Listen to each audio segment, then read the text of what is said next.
Tengo el gusto ahora de presentar al señor Rodrigo Guerra. Él es secretario en la Pontificia Comisión de América Latina y el Caribe. Aquí se encuentra con nosotros y él nos dará el saludo en este día. Bienvenido, Rodrigo, un gusto. Muchas gracias, David. Muchas gracias a todos los miembros, organizadores de la Asamblea. Un saludo a todos los participantes en esta Asamblea Eclesial. Agradezco muchísimo el que Monseñor Miguel Cabrejos nos haya invitado, al Cardenal Ouellet, a Emilce y a su servidor, a participar también en la Asamblea como Comisión Pontificia para América Latina, porque indiscutiblemente es un gesto de comunión con el Santo Padre principalmente, que de alguna manera también está presente, atento, ha aprobado la realización de la Asamblea y la acompaña y la mira con atención y con esperanza. Agradezco pues esta invitación. Mirando los trabajos de la Asamblea, pues seguramente todos descubrimos en nuestro corazón una gran alegría, porque nos hemos reunido, porque hemos trabajado en equipo, porque hemos expresado nuestras preocupaciones, algunas agudas, algunas profundas, algunas que implican revisiones y correcciones profundas de todos dentro de la Iglesia. Y ya en este momento en donde, por así decirlo, iniciamos el tramo final de nuestra Asamblea, también en algunos existen preocupaciones sobre deficiencias, límites, tal vez errores que vale la pena enmendar, corregir, aprender. Hoy en la mañana que veía el comunicado que algunos religiosos del Perú nos comparten a todos los miembros de esta asamblea, señalando algunas observaciones críticas, lo único que pude pensar es bienvenidas esos señalamientos. ¿Por qué? Porque tal vez lo más importante en nuestra asamblea es aprender que estamos comenzando a aprender. Lo más importante es entender que no entendemos todo, que nos falta mucho por madurar en el proceso de sinodalidad y que es natural que tengamos límites. Límites por apresuramiento, porque los tiempos nos comen, y yo me imagino los que están encargados de la redacción, de la síntesis, pues en las noches de manera apresurada hacen su mejor esfuerzo y a lo mejor no logran recoger todas las preocupaciones que se expresan. Límites porque a lo mejor en el mismísimo proceso de consulta importantes sectores eclesiales quedaron fuera, porque ni se enteraron del proceso eclesial, porque no quisieron participar, o porque a lo mejor nosotros mismos no los invitamos con suficiente fuerza. Pueden existir muchos límites y deficiencias. Cuando somos conscientes de esto, es importante que todos nos tengamos una enorme paciencia. Una enorme paciencia. ¿Por qué? Porque como ayer mencionaba ya Emilce, lo más importante de nuestro estar juntos es estar juntos para aprender a caminar juntos. Antes que miles de planes y estrategias, reformas estructurales, críticas fortísimas tal vez a modos de ser y de hacer de la Iglesia en el pasado y en el presente, lo más importante es partir de la premisa de que una misma fe nos convoca a vivir en comunión, en unidad. Una misma fe nos convoca a ser máximamente paciente con los defectos y las deficiencias de los demás. Y por lo tanto, una misma fe nos invita a juzgar con prudencia. Y por supuesto, cuando uno es el que comete el error, a pedir perdón. ¿Cuántas veces en este tipo de experiencias eclesiales, nuevamente por las prisas, por los apresuramientos, por el estrés, lastimamos al hermano? Excluimos a alguien, marginamos al otro, con tal de que el proceso vaya hacia adelante. Ese tipo de gestos que brotan de nuestra condición caída, tenemos que aprender a reconocerlos. Tal vez una gran lección es que la asamblea eclesial es un proceso de aprendizaje. No es el último paso ni es el final de la historia. Es el primer momento que nos estamos dando la oportunidad de tener todos nosotros para escucharnos, para intentar dialogar, para intentar abrazar y acoger, para intentar corregir. A mí en lo personal, como en algunos momentos me ha tocado vivir aquí en el seno de la Conferencia del Episcopado Mexicano, cuánto me gustaría que en un momento tal vez como este, no solamente proclamemos tales o cuales temas que hay que corregir, en los que hay que avanzar, sino reconozcamos con humildad, con sencillez, nuestros límites. El día de ayer el cardenal Ouellet nos proponía el acontecimiento guadalupano como una experiencia fuerte, profunda de sinodalidad. Y un aspecto muy importante justamente en el acontecimiento guadalupano es que María de Guadalupe y Juan Diego viven en un diálogo intenso, un proceso educativo. Juan Diego se reconoce incapaz. Juan Diego, el que cumple la gran misión de llevar la buena noticia al obispo, primero que nada se reconoce torpe, estúpido, incapaz, limitado, pecador, escalerilla, cola, como a él le gusta decir en su lenguaje de indígena del siglo XVI. Creo que en nuestra asamblea es muy importante que todos nos reconozcamos torpes, incapaces, faltos de inclusividad, muchas veces recelosos unos de los otros, cayendo frecuentemente en la tentación de simular unidad, pero no confiar en el otro, porque este es de tal posición, porque este otro dice tal cosa que a mí no me parece, porque unos vienen de la base, porque otros vienen del Vaticano, y en el fondo, en nuestro corazón, vamos cediendo lentamente a la tentación de la sospecha y de la suspicacia, de la desconfianza, y no nos damos la oportunidad de aprender con paciencia, que todos estamos limitados, que todos cometemos errores y que es necesario acompañarnos en este proceso, primero que nada, reconociendo nuestros límites, y yo me atrevo a decir la palabra tal vez más incómoda en este tipo de reflexión, y dándonos la oportunidad de pedirnos perdón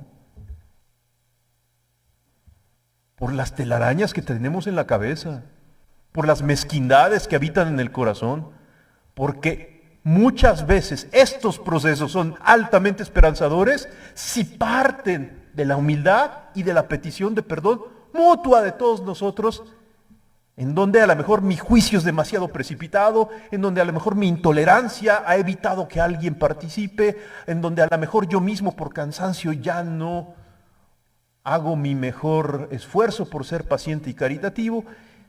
Acompañémonos, abracémonos, acojámonos, tengámonos paciencia, pidámonos perdón si es preciso y avancemos conscientes que esta asamblea eclesial será un primer pasito dentro de un gran proceso que es la sinodalidad, no solo el sínodo de la sinodalidad, sino la reforma sinodal de la iglesia en todo nivel. Y así aprendiendo con paciencia, tolerando muchas veces nuestros límites y nuestras deficiencias, podremos dar un signo de unidad que permita que el mundo crea. Solo el amor es digno de fe.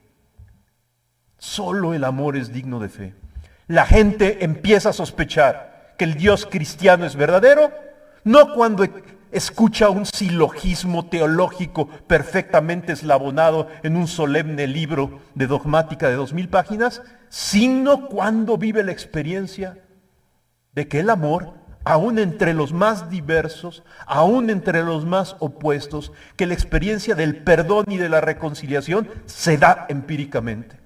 Y cuando eso comienza a suceder, entonces comienza la inquietud y el movimiento del corazón, la sospecha de que en una de esas Jesús, el Dios cristiano, es el verdadero. Solo el amor es digno de fe.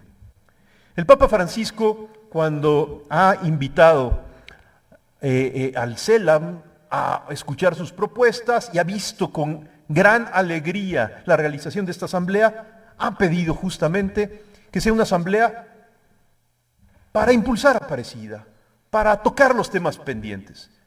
Si nos fijamos atentamente en la petición del Papa, esto implica detectar con humildad qué errores cometimos, por qué hay temas pendientes, por qué ciertas cosas no se activaron, por qué la gran misión continental de la que hablábamos en el 2007 no tuvo la profundidad y amplitud que muchos hubiéramos deseado y por la que soñábamos. ¿Por qué? Esto implica hacer un examen de conciencia, no solo proclamar ciertas quejas, ciertas preocupaciones legítimas, sino hacer el examen de conciencia por qué no funcionó. Y ya para ir cerrando mi idea, a modo de opinión personalísima, tengo la impresión que una manera de hacer un bonito examen de conciencia a este respecto puede ser mirar la esencia de Aparecida, el corazón de Aparecida. Allá en el 2007, 2008, algunos de los que estuvimos en Aparecida escribimos 2 gruesos volúmenes que se llama Testigos de Aparecida. Y algunos de los autores coincidíamos en que el corazón de todo el documento, del grueso documento de Aparecida, se encuentra en 2 parágrafos. 2 parágrafos redactados de una manera potente, fuerte, punzante, que son el número 11 y el número 12. Y que tal vez pudieran ayudarnos a hacer un examen de conciencia de qué cosas tal vez, lo voy a decir en el lenguaje amable que hoy solemos utilizar, qué cosas son nuestras áreas de oportunidad para entonces enmendar y poner verdaderas bases para proseguir hacia adelante en un camino de sinodalidad, de profetismo y de fidelidad radical a la renovación del Concilio Vaticano II que hoy conduce el Papa Francisco. ¿Qué nos dicen estos 2 parágrafos? Y simplemente con eso termino. Número 11. La Iglesia está llamada a repensar profundamente y relanzar con fidelidad y audacia su misión en las nuevas circunstancias latinoamericanas y mundiales. No puede replegarse la Iglesia frente a quienes solo ven confusión, peligros y amenazas, o ante quienes pretenden cubrir la variedad y complejidad de situaciones con una capa de ideologismos gastados o de agresiones irresponsables. Se trata de confirmar, renovar, revitalizar la novedad del Evangelio arraigada en nuestra historia, desde un encuentro personal y comunitario con Jesucristo que suscite discípulos y misioneros. Ello no depende tanto de grandes programas y estructuras, sino de hombres y mujeres nuevos que encarnen dicha tradición y novedad como discípulos de Jesucristo y misioneros de su reino, protagonistas de vida nueva para una América Latina que requiere reconocerse con la luz y la fuerza del Espíritu. Número 12.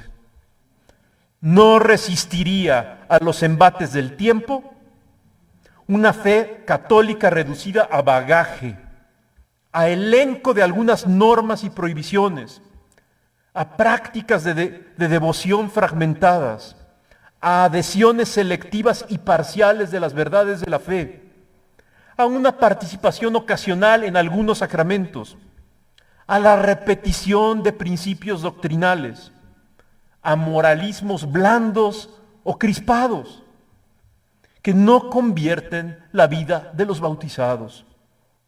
Nuestra mayor amenaza como Iglesia es el gris pragmatismo de la vida cotidiana de la Iglesia, en el cual aparentemente todo procede con normalidad, pero en realidad la fe se va desgastando y degenerando en mezquindad. A todos nos toca recomenzar desde Cristo,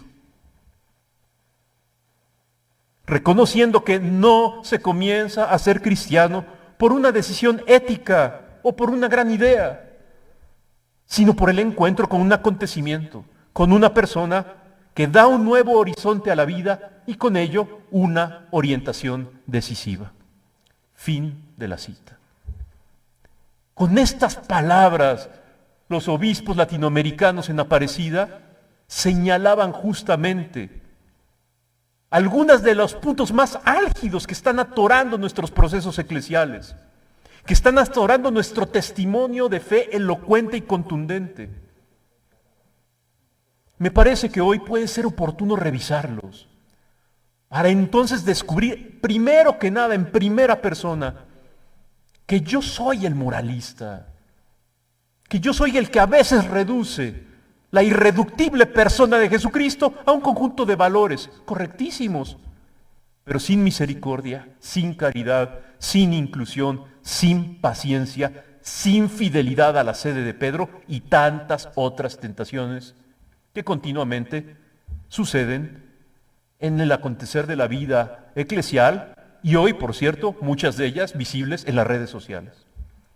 En momentos en que algunos de nuestros hermanos han caído en la tentación de una falsa ortodoxia y se sienten seducidos por erróneas comprensiones de la vida eclesial, en donde pareciera que el Papa y su magisterio y el Concilio Vaticano II no son relevantes, tenemos que dar testimonio no de una reacción simétrica y en sentido contrario para combatirlos, sino de una actitud samaritana y paciente que nos permita abrazarlos aún a los más incómodos y de esa manera dar testimonio de que solo el amor es digno de fe y que creemos profundamente en que con este tipo de gestos arriesgados, inclusivos y valientes podremos caminar como iglesia y avanzar en el camino que realmente Dios quiere, y es que todos seamos uno. Agradezco su paciencia y estamos a sus órdenes en la Comisión Pontificia para América Latina permanentemente, no solo a las órdenes del CELAM, de todas las iglesias particulares, de todas las comunidades de vida consagrada, de todos los movimientos eclesiales y experiencias que en América Latina gusten estar cerca de el afecto que el Santo Padre guarda hacia nuestra región. Muchísimas gracias.